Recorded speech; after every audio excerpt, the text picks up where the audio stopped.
So this is just what I do when I first start a portrait. A lot of people start them differently.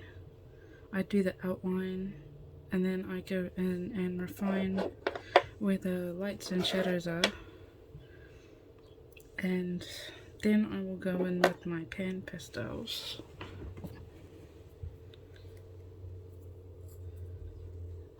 and fill in the colour, and then I will do the background. I'll choose a colour. I don't normally leave it the same colour as the paper. I normally pick a colour that best suits the dog or the subject, and because I do that, it doesn't really matter what kind of pastel mat I pick, because I'm just going to fill in the background anyway, so that saves me a lot of time personally in trying to think of what colour pastel mat to buy when I can just fill it in. That's a good thing about using pastels. So basically what I'm going to show you today is how I get from this stage to this stage. This is also for the same client.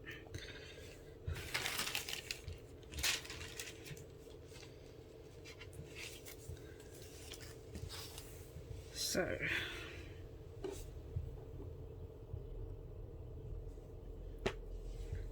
I go on first with my black. This is just the Faber-Castell Pitt pastel pencil, and I'm just going to use the glassine under my hand, and I just go in and fill in all the shaded areas first.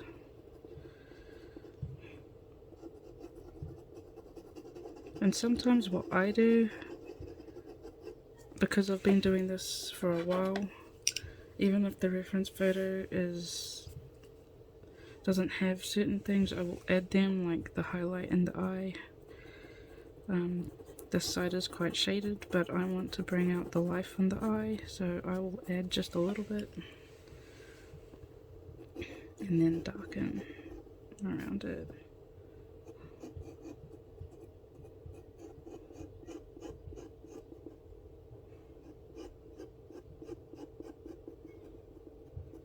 Just like that. I'm not going to go in and do the whole portrait. It's basically just filling in the lights and the darks. So then when I go in with the pan pastels, I know where the darkest darks are and the lightest lights are.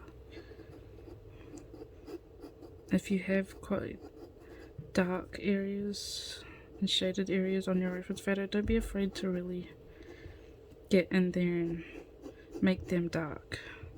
I know a lot of artists, especially starting out, they're scared to darken it quite dark and then realize that they might have made a mistake and feel like they can't change it. I know with coloured pencils especially, that can be a bit daunting, but at least with coloured pencils you can start light to dark, so you can darken it as you go. You don't have to start out dark, so don't be afraid to do that. And with pastels, you get the added benefit of having the flexibility to really change or go over what you've done. Like, if I make a mistake, I can just dab it off with the putty eraser and then go back in and fix it like I did with the mark I did over there.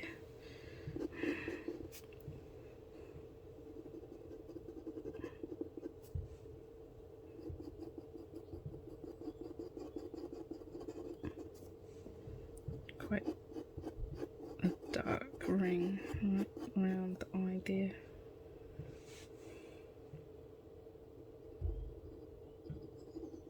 And this is a blue coloured dog, so there are some quite defined dark areas around in the shaded parts of this dog. I'm actually quite lucky. I got to do 4 portraits for this particular client, and they're all such beautiful dogs.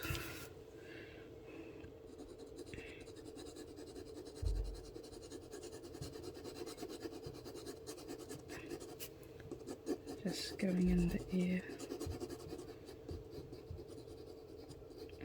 When I do my outline, it's just a quick outline.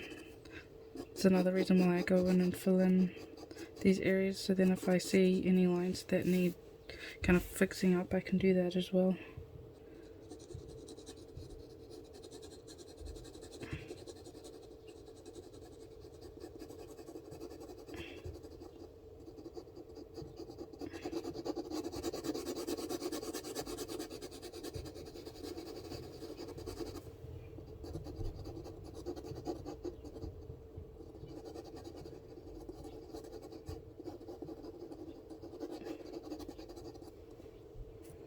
It's also good if you're doing this for clients and taking commissions to really look at the photos, especially if they're taken inside. Like this particular one that I'm using for the base pose is taken inside, so the lighting is not the best or very true to the dog's original coat color. There's a lot of her that looks quite brown from the reflected flooring in this room, whereas she's more like a light grey blue color.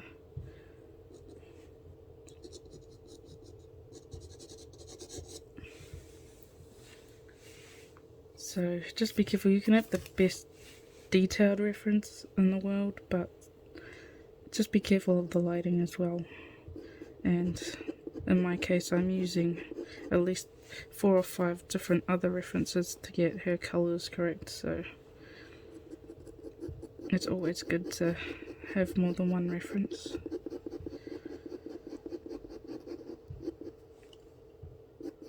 And again, because I've been doing this for a while, I have gotten to know the anatomy and everything, so sometimes I work from what you consider quite poor reference photos sometimes. But it just comes with practice, and the more portraits you do, the more you learn. But if you're just starting out, I would recommend not setting yourself up to fail and only take references that you know you can work from. And remember, you don't have to do anything. Like, they're paying you for the commission, so if you really don't want to take on a commission, you feel like it would be a real challenge and you're not sure if you can do it, or you know that you can't do it but you're afraid to turn down the commission, don't be afraid to do that.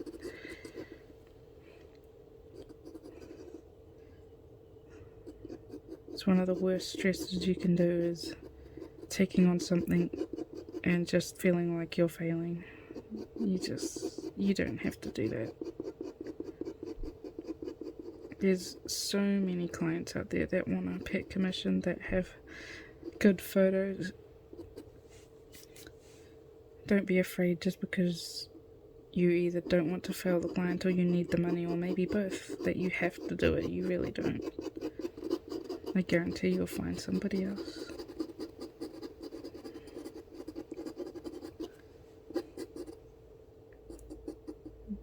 When I first started out doing commissions, I was actually lucky in the sense that I didn't go looking for commissions. I actually had people come to me when I posted some of my art online one day.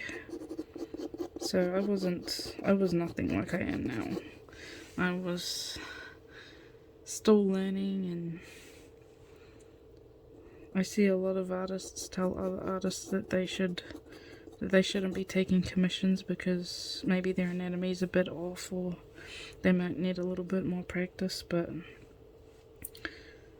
I mean, we all start out that way. I did, and as I said, I didn't go looking for commissions. People came to me asking if I would draw their pets, and my anatomy was a little bit off back then, and people didn't seem to care. I mean, I only started out charging, I think, about $30 for a graphite portrait to start with. and people were happy to pay that, and I was happy to draw.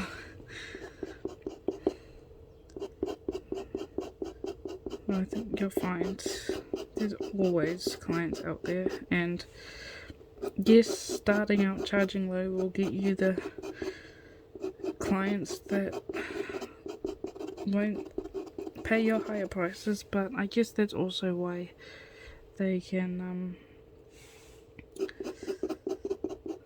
they don't mind as much about you being a new artist to commissions, because they know that that's why you're charging less, and if they really wanted something outstanding and realistic, then they would find an artist that did that they know they would charge $200 to $500 or more,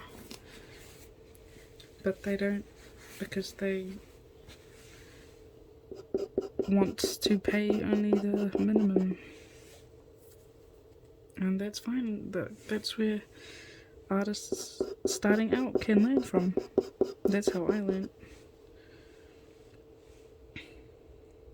So there's always a client out there for everybody, I've found.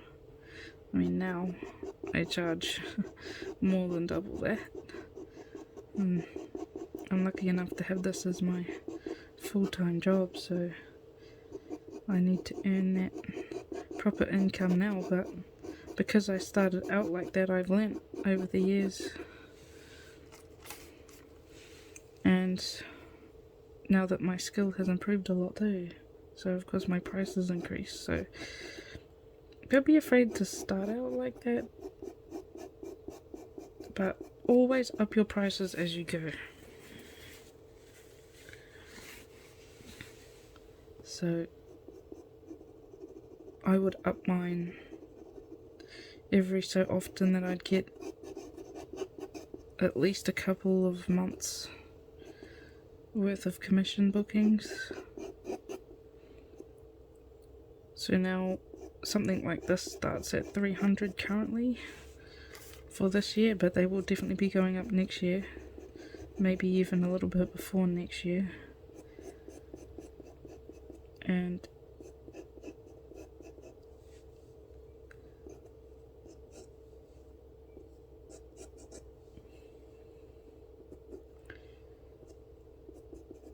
I started out charging $30. So what I would say is, don't go into starting out commissions just wanting to make money. Do it because you want to draw them. You want to draw their pets. You want to get that experience. Because trying to charge at least minimum wage or over when you're just starting out is hard, because you are just starting out and you might not be the best with your proportions or anatomy, or even just your skill of colouring, and that can be hard to get commissions when you try and price upwards of an artist trying to charge $200 to $300 when your skill level's only about maybe 100. So I know on a lot of these pages, and when you ask other artists for advice, they say make sure you earn minimum wage, and that is true, because you know, you're putting a lot of time into it and materials, but at the same time you've got to kind of learn first. So just remember that when you're trying to price, I guess. And just, yeah, a lot of people say don't start out low because you'll just attract the lower customers, but while that can be true, it also helps you learn.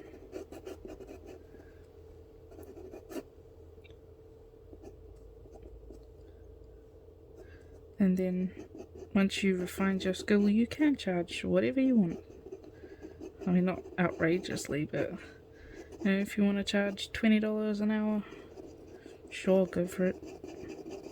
Or whatever your minimum wage is, or over minimum wage.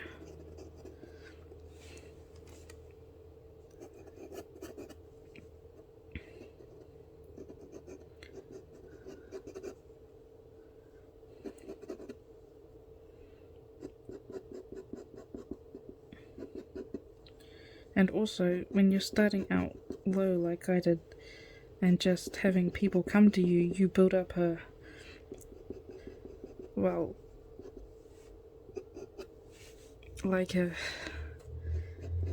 list of people to start with. Like, I've had so many people come back for portraits, even though I'm charging way more now than I did back then. They understand that, and they respect that, and they are happy to pay what I charge now.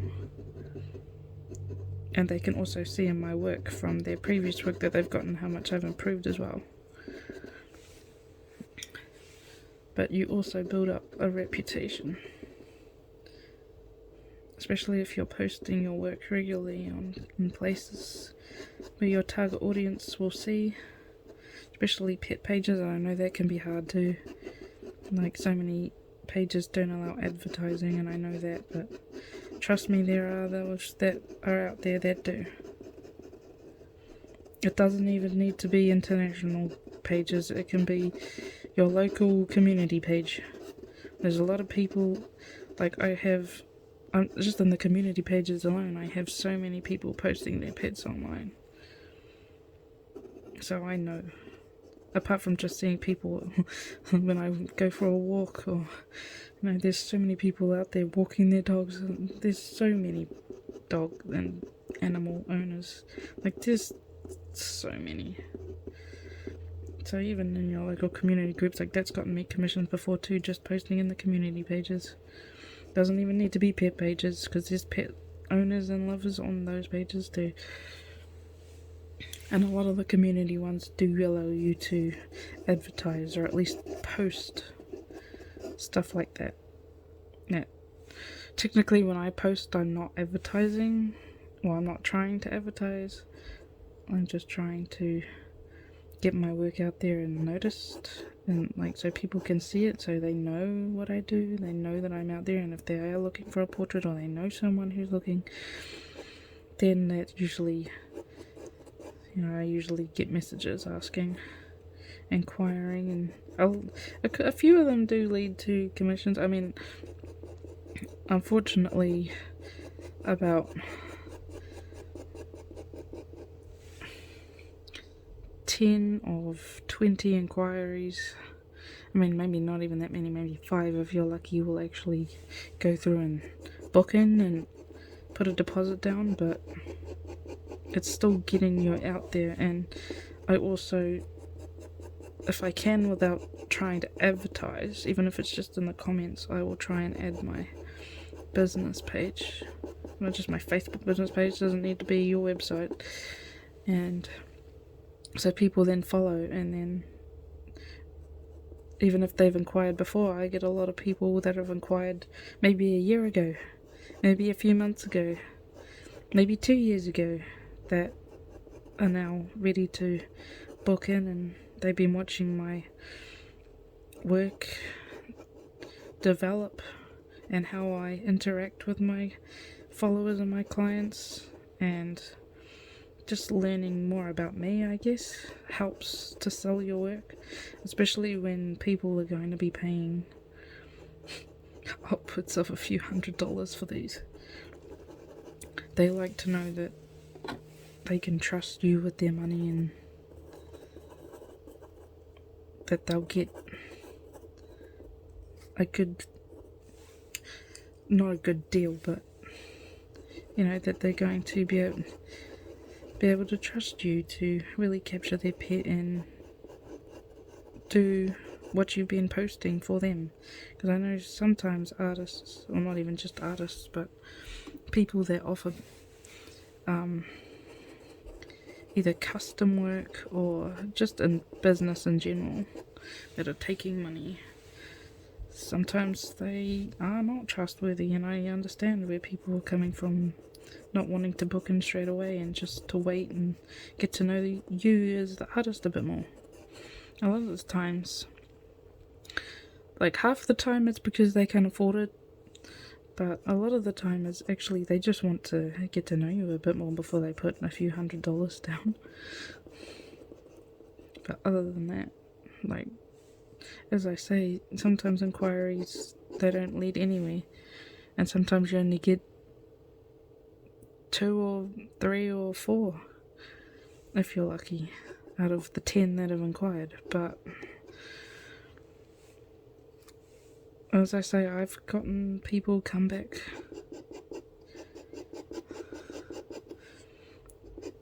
Might be a couple of years later, might be 1 month later, but it does happen. So don't be discouraged when, people have inquired and you told them the price and they're like, I have to get back to you, or they just don't reply.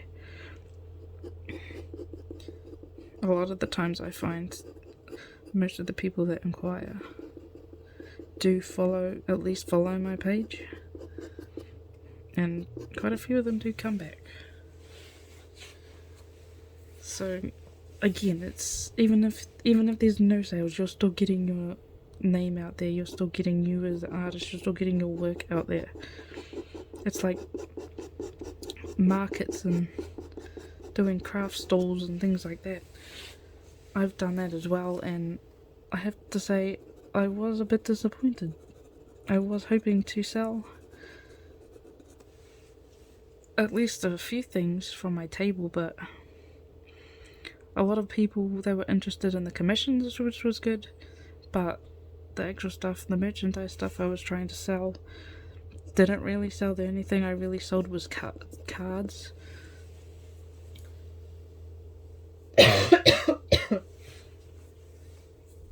So, I was a bit disappointed, especially because sometimes when you're doing these things, they aren't cheap, and they cost, and they aren't cheap to set up, just like a stall or a table. And if you're not selling, then it can be quite disheartening, because you put down all this money for a space and you're only selling cards or so I stopped doing them for a little bit, and I haven't gotten back into them yet, but I did like doing them in the fact that they were fun and I was out there interacting with other people, and I was still getting my name out there, even though I didn't sell much of anything.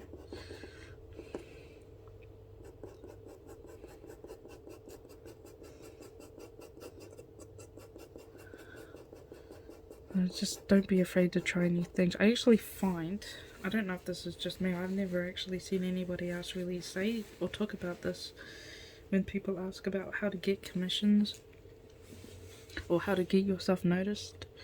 I actually find, for me personally, when I used to, before I did this full time, and I actually did a course for art and animation at one point, which I didn't end up taking that path. I ended up wanting to do my own thing and not do animation, even though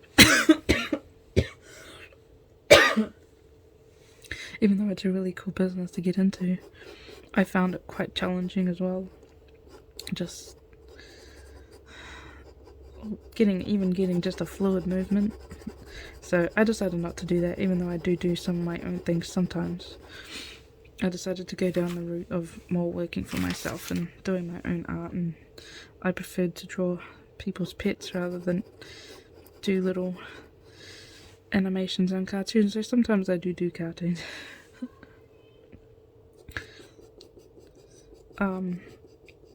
But when I used to go to school there, I took a course there, I would catch the bus, and while waiting for the bus, or even just at breaks, there was a mall there, you could go for a walk to the mall on your break, and I found just sitting outside somewhere, whether you're waiting for the bus or waiting to start work, whatever you're waiting to do, just being out in public and just drawing. Doesn't even need to be animals, you could be drawing the landscape. I find so many people who are interested in that. They were interested in what I was doing, and they would come over and they would start up a conversation about it, and even just doing that and then handing them a business card. It's still getting yourself out there, and that actually got me a few commissions doing that.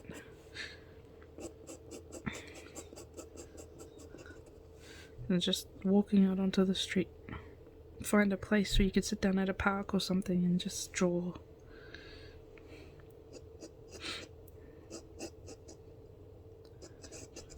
And that was actually one of the best ways I used to get commissions before COVID and everything too. But it's just getting yourself out there. I mean, I see so many artists say they can't get commissions, but you know, people can't buy what they don't know is out there. And if you're targeting the wrong audience as well, then, and also it's not just like if you're trying to sell merchandise like I was, it's also just seeing what sells the most too. Like I find birds, I didn't used to draw a lot of birds, but now I'm starting to draw more because they actually sell quite a bit. Lots of people love birds, especially if you're selling in your country and you have specific ones. Like me, I'm from New Zealand. I live in New Zealand, and all the New Zealand birds like the tui, the kiwi, the pukeko, the kingfisher, the fantail, all of those, they sell really well. So, especially when you're doing originals as well. And even if you're just wanting to draw for yourself and just do your own thing, it's the target market that you just need to find.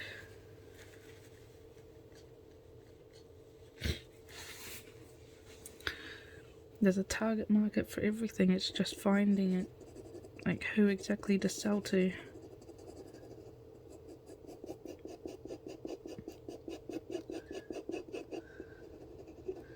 Like you could put your stuff on Marketplace or on Etsy or on your website, but you still have to be the one to share that and get it out there and promote it and advertise it and get the right people looking at it for them to buy it. And that's one of the hardest things when you're trying to sell original art and merchandise. I mean, I see a lot of people say, like, they've done a dog portrait and they want to make merchandise of it because they're really proud of the portrait. And I see a lot of people, a lot of other artists I find actually say this, and they'll go, who wants to buy somebody else's dog? Well, if it's a mixed breed, yeah, but especially the purebreds, there's a lot of people out there that either own that breed or they like collect stuff of it, like they're a big fan of that breed and they collect stuff of it. I know myself, I'm a big fan of huskies, malamutes and border collies and all those Spitz type dogs, but the border collie and the husky are my two main breeds, especially the husky. And I will buy, if I see something I like, I will buy it. I don't care if it's somebody else's dog, I'm gonna put that picture on my wall because it's of a husky or a border collie. Or if it's merchandise, like even little figurines, I collect those, and a lot of people do. So who would buy somebody else's dog? A lot of people, to be honest, especially if it's a purebred that they collect stuff off of. It doesn't need to be your own. And especially with a purebred, like a husky, even though they all have different markings and everything, there are those out there that could be twins. So you could do a portrait of somebody's husky and want to make prints of it, and they're okay with you making prints of it. I guarantee you some husky lovers out there, including myself, would probably buy it. And if there's owners out there that have one that's got very similar markings or looks pretty much the same, they could see it as their own dog and they will buy it. So I find that question, who would buy somebody else's dog or animals, even cats, can be considered the same thing. The purebred ones especially. You know, a lot of people would.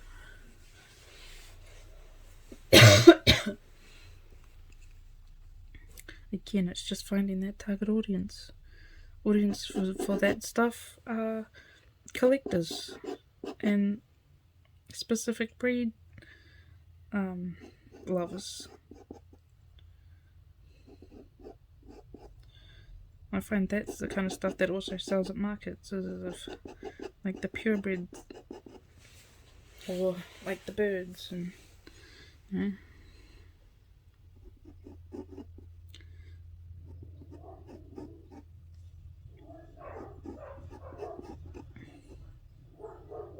There really is plenty of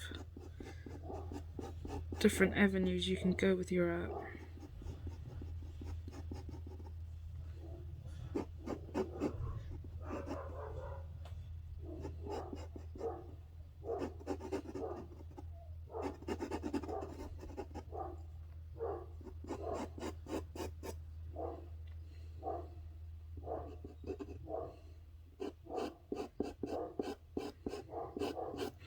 Excuse the dogs in the background, they're not my dogs. I can't have my dog down here because they already have dogs here. As much as I love dogs,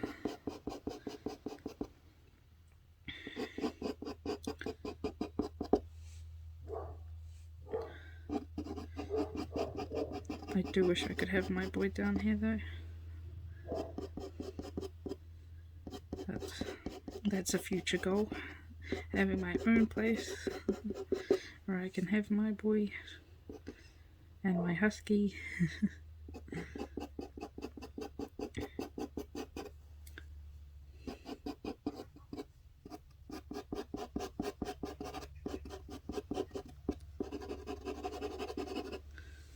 So you can see how much I've blocked in already.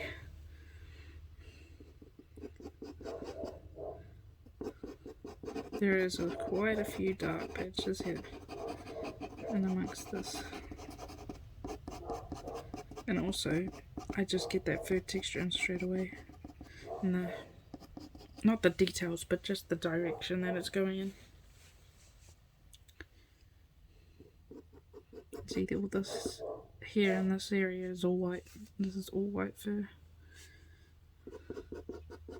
I don't need to block that in because it's not the lightest lights. It's just the colour.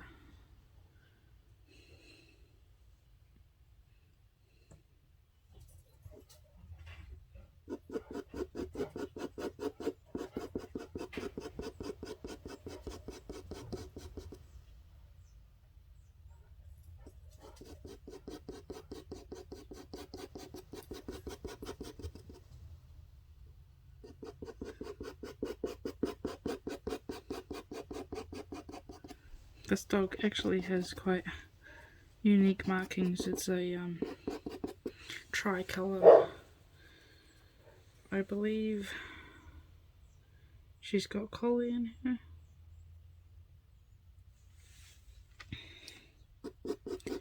She does look a bit like a Huntaway or a heading dog type, but I believe she might have some bully breed in there as well.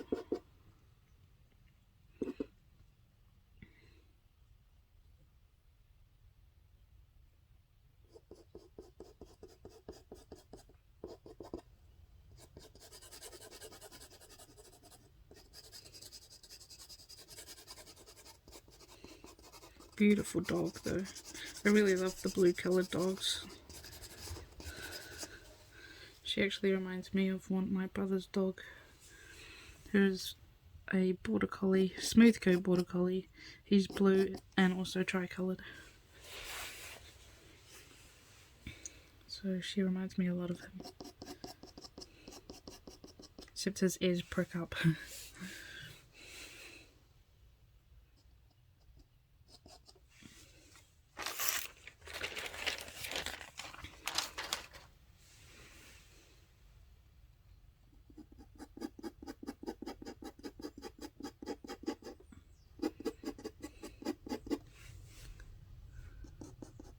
A lot of grey. She almost looks like a wolf with this mane here that's got like some greys coming out of it. Like even though she's a blue dog, she's got some quite light coloured silvery greys coming out of this part. All in here. Like some greys. Like a wolf's mane that goes up their neck and their back.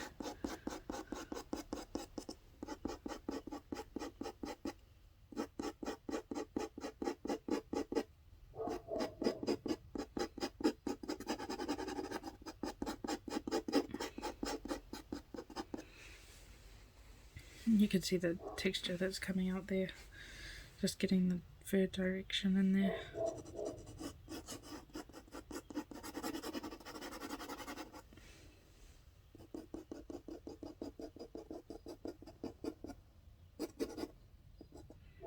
More of the white fur here. And the direction. See, this is why it's good to pay close attention to your reference photo when it comes to fur direction, because this one's hair is going all over. It kind of comes in here and then branches off like this. And it's all dark under here, and then it goes into that silvery grey.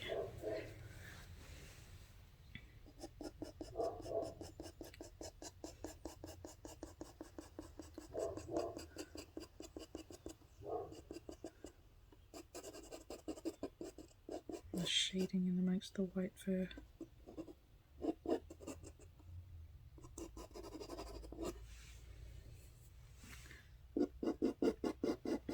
And also, when you're working with colours like black and white,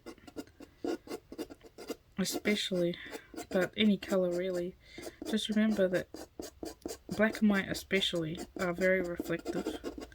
So this, even though this dog, the chest part here is white, and so is this bit, but there's actually quite a lot of reflect blues in it and greys. So when I come to put my colours in, it won't just be flat white. So always remember to really pay attention to your reference photo, because I guarantee you one colour is not just one colour. Even in the black I can see some dark blues, some browns, and even a little bit of purple with this coat colour.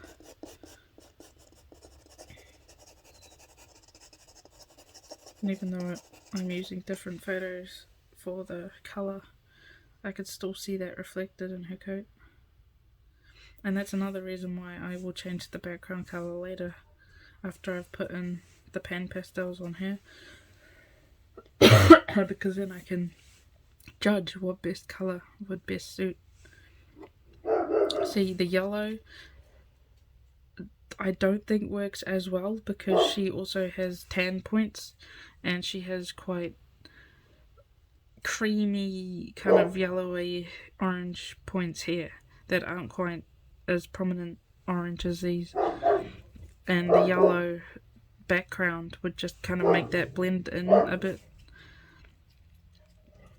too much to the background for me. So I'd prefer, so she's a blue dog, so what I would do is I would put the reference photo in Photoshop and then colour the background,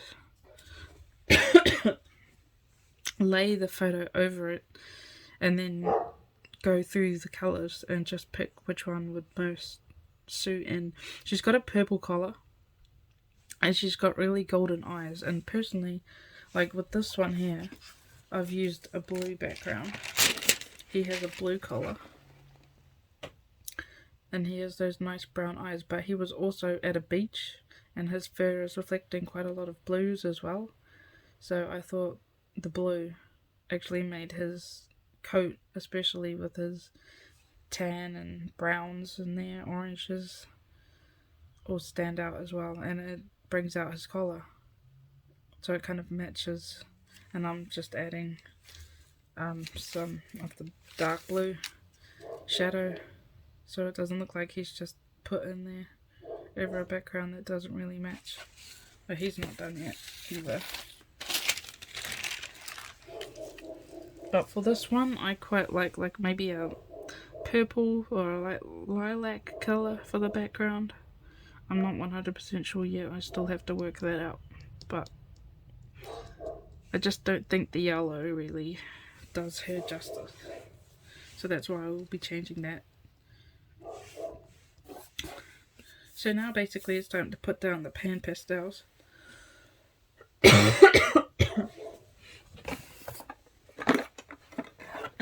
I do have a few.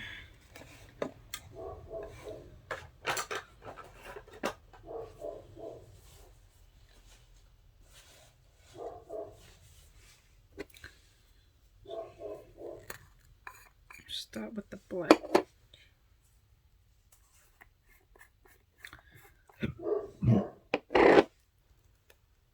And I've got the raw umber tint, which is more like a faded off-white, almost grey. And I have the white.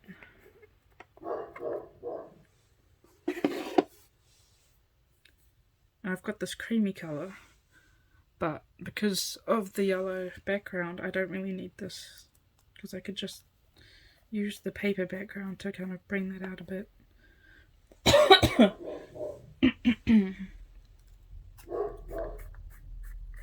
Got the yellow.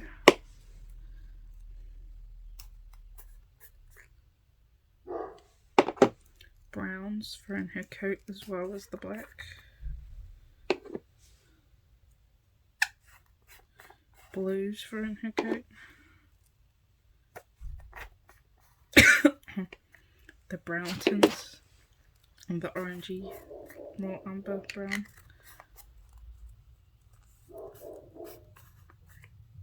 And the dark grey.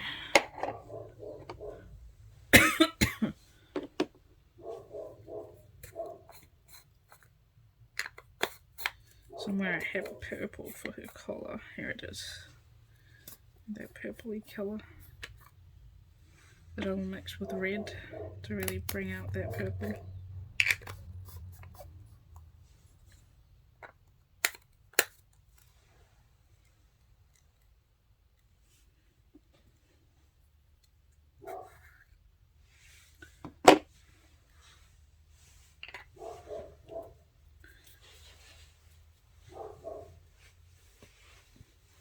So I'm basically going to take you through the whole process of this girl, starting with the layering, how I start a portrait.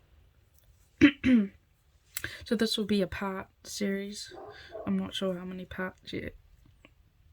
Possibly about 5 parts to get this girl from start to finish. Another good thing about pastels is how quick you can get a portrait done, whereas coloured pencils can take quite a while. And as much as I love my coloured pencils, I have fallen in love with pastels. But I do still use the coloured pencils on top sometimes, especially for the very fine details. So I'm actually going to start out putting some grey down for her coat. And with pan pastels you really don't need too much. And you can fill the tooth of the paper. Even though pastel mat allows you to put a lot of layers down. If you layer pan pastel and soft pastel quite thickly, it can fill the tooth. and then you can't get your pencils over the top, so be sparing. You don't need much, you really don't.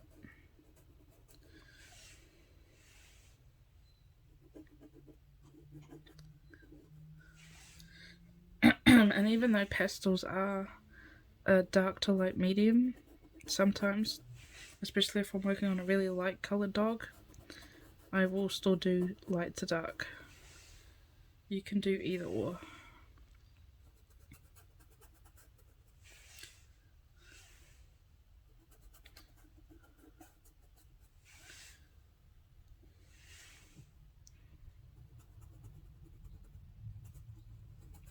Just blocking that in just lightly.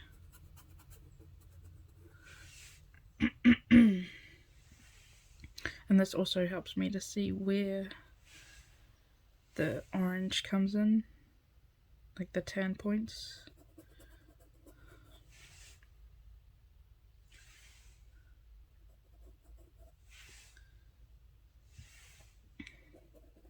And blue dogs normally do have a blue nose as well. It won't be jet black. It might look a little bit black-brown, but a lot of the times you'll be able to see the blue, and in this girl you can definitely see her blue nose. Which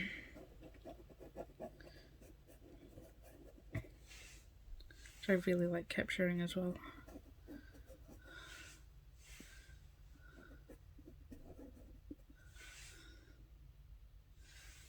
Her little blue mustache, like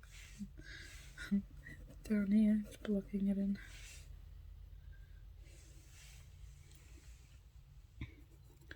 In this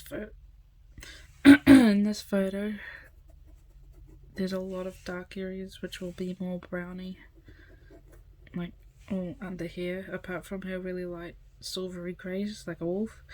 A lot of them down here is more brown mixed with black to really get the shadows. And sometimes dogs, especially collies, I find, get sun bleached.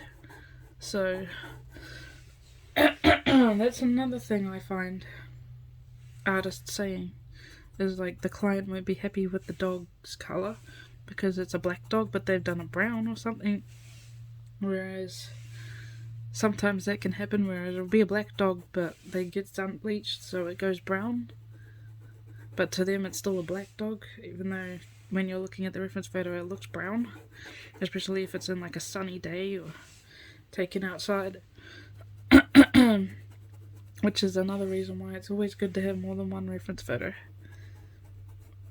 because you need to be able to see how they see the dog as well as like how the photo represents the dog or animal.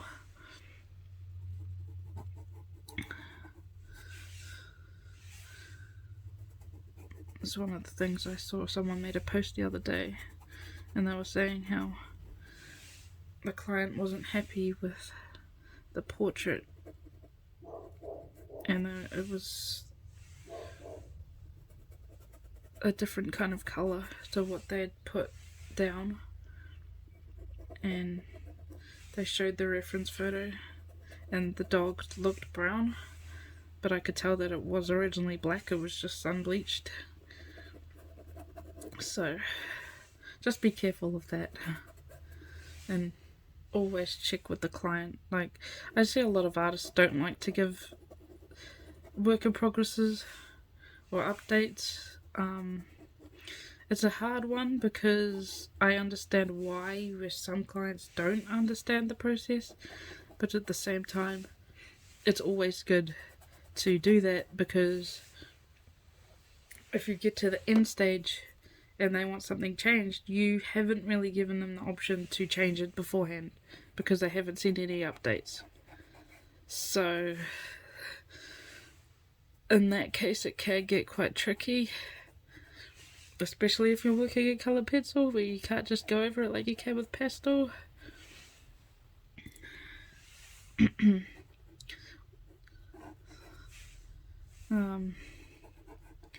Yeah, I mean, I personally always give my clients updates, and I will explain how I work. And if they come back with, oh, can this, like, is it gonna be that dark, or, you know, something like that. Like, if they have a question, I will just answer it. I'd say, no. Like, it might look that way now, but once I add this highlight and that highlight, and because I work dark to light most of the time, so once I add this and there and that and there, you know, and they're usually quite satisfied with that, and because I give them regular updates as well, so they can see. Like, I had one guy, the same person who has ordered these, the first one I did for him had a green background with grass, and he wanted the grass in there, but he also wanted a green background, which was more dark than what the reference photo was. The reference photo was like a quite bright limey green, which is the same colour I blocked in the grass with.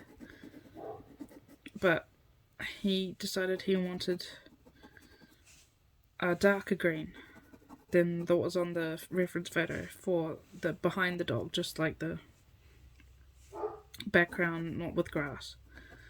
So I did that, and then I showed him the work in progress, and he said the grass that I'd done around the dog here was too bright, and he wanted it to be the same colour as the background. And I just explained that once I put in the details and everything, it will not be that bright green, and it will more match the background.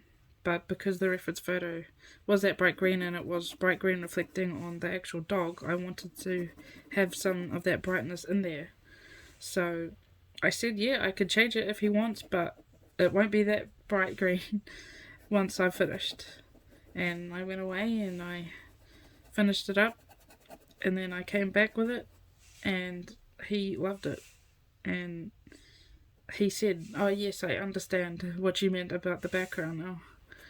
So all you have to do really is explain, and yes, you'll get those clients that don't understand, but personally I would rather explain to them my process than I would have to go in and change a whole bunch of things at the end because I didn't give them updates or a chance to really change anything or like see how it was going. So if they want changes in the end, then that's my fault, because I didn't give them that opportunity beforehand to make those changes. And I really dislike having to go in once I've pretty much got to the stage where I feel like I've finished the portrait and I have to go in and change stuff. So, I mean, that's just me, but personally I'd give them the opportunity and then not have to change stuff in the end.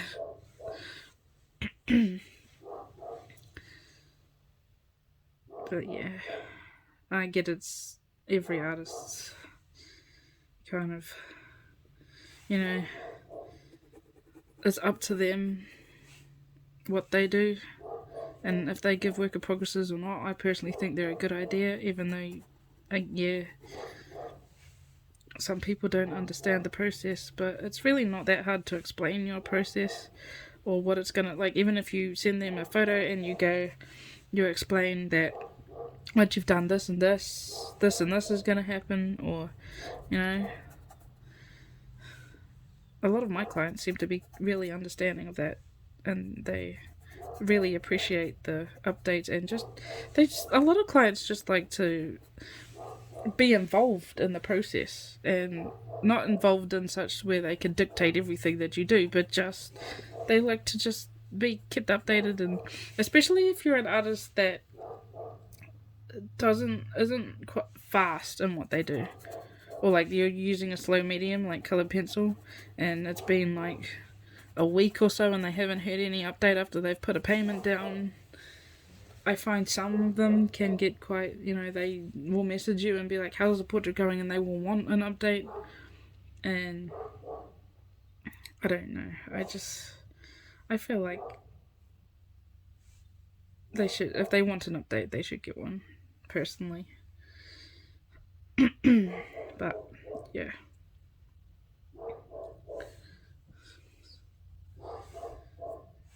Anyway, sort of went on a mini rant, but I didn't mean to. I just wanted to, I see it a lot, and a lot of people are like, nah, I don't give updates. They just see the end result. It's like a lot of artists don't take deposits, and they're like, yeah, it's fine, I've not taken a deposit and I've never had a problem, and that's great. But especially if you're relying on that money, like, it's great that you haven't had a bad experience yet, but you also don't really want to either.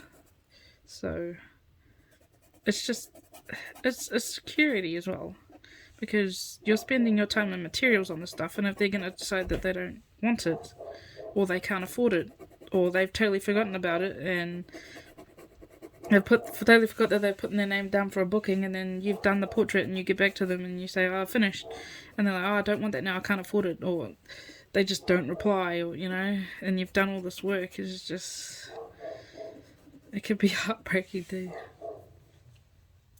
So always take a deposit, even if you feel like you don't need to, really.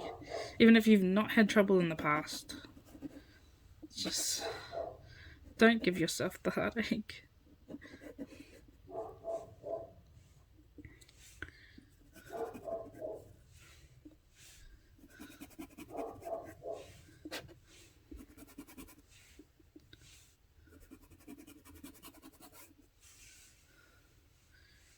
I get a lot of times, like, I've had one client that she's very adamant she wants the portrait done, but she still hasn't paid the deposit.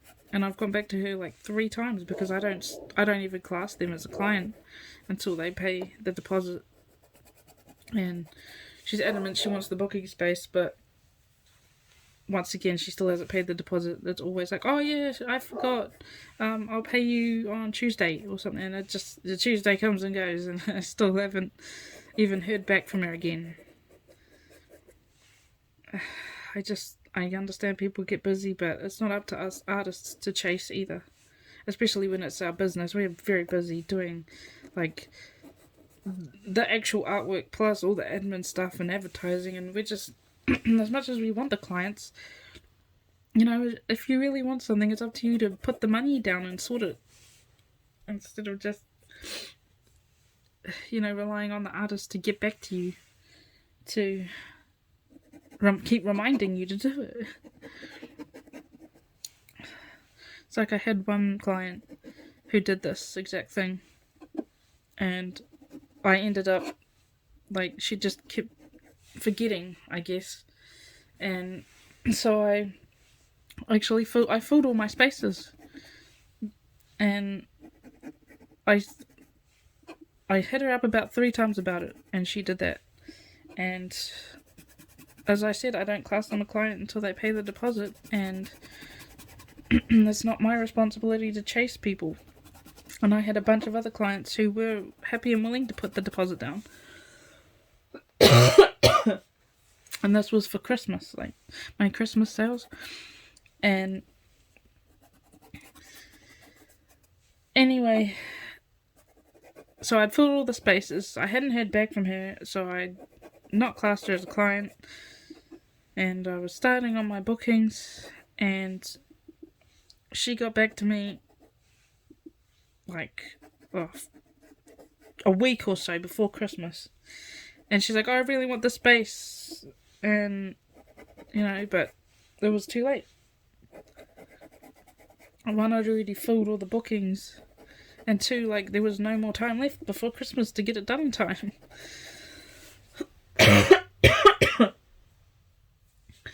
So that's why, you know, if you really want something like this, especially where it's going to take time to get it done before a specific date like Christmas, you really, like, I forget stuff all the time, I really do, but I always make a note of it, and either my phone or my computer, or there'll be a notification pop up at some point going, don't forget to pay that, or don't forget to do this, or, you know, it's really not that hard to make little notes like that.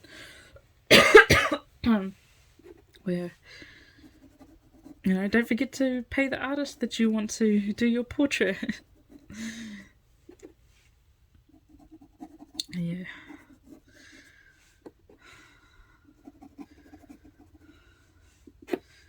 It's not always easy, no matter what business you're in, with people.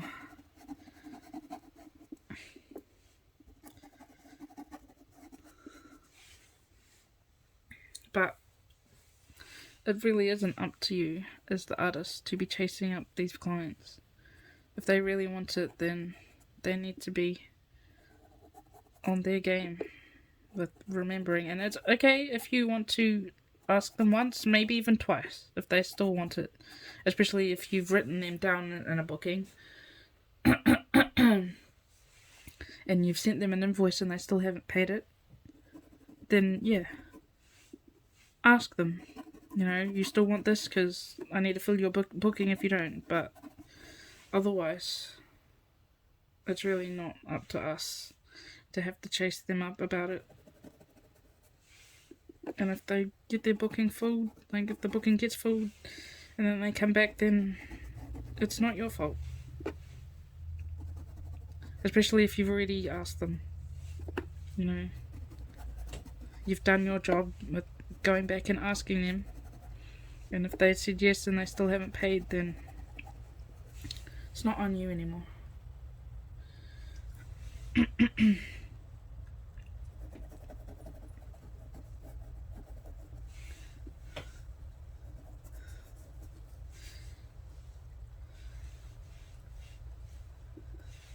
Get those wispy highlights in there.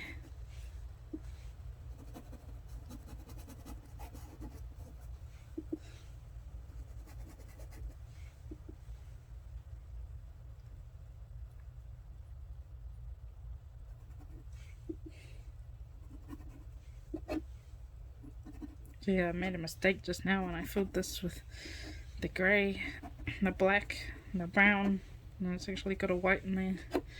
So that's a good thing with pastels, is I could just correct that and put it in.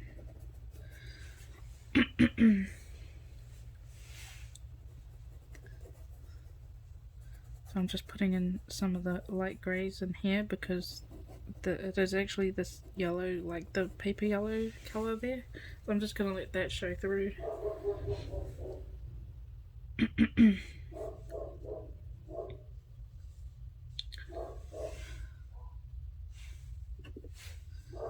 There's the brown.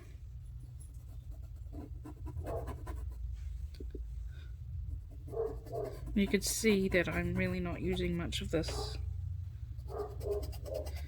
to put in here. I mainly use the pan pastels as just the base to show where my colours are going, basically. And that's all that I use it for. I don't use it as like a heavy layer.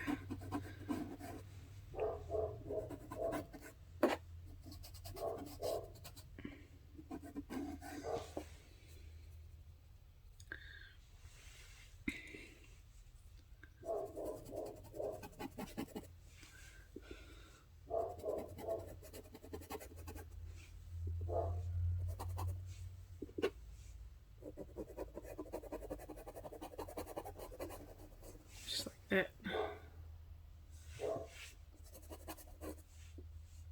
Just a little tinge of yellow in there.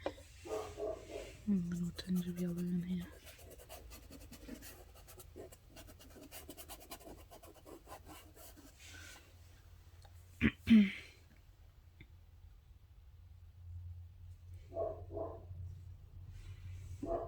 The last thing to really do is to add the purple.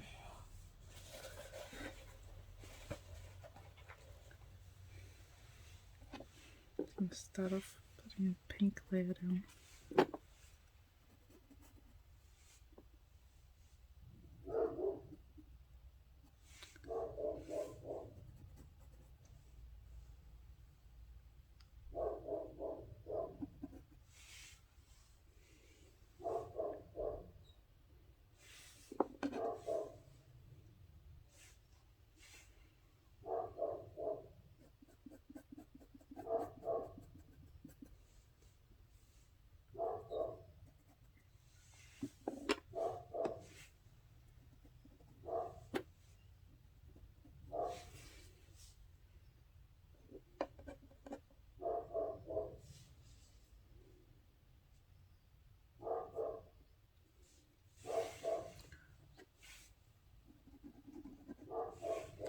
that little bone in there.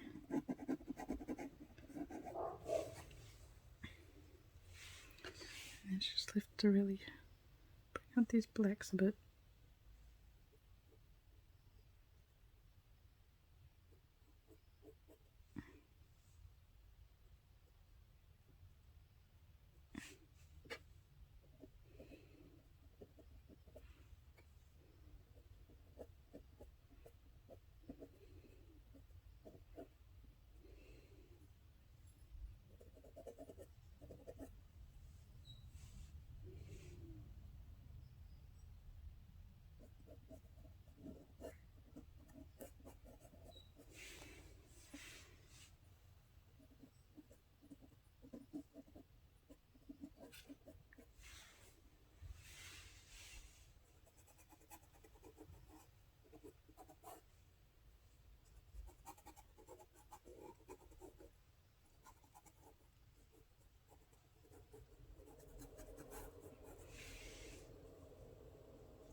And yeah, that's mainly all I do for my sketch and blocking in stages.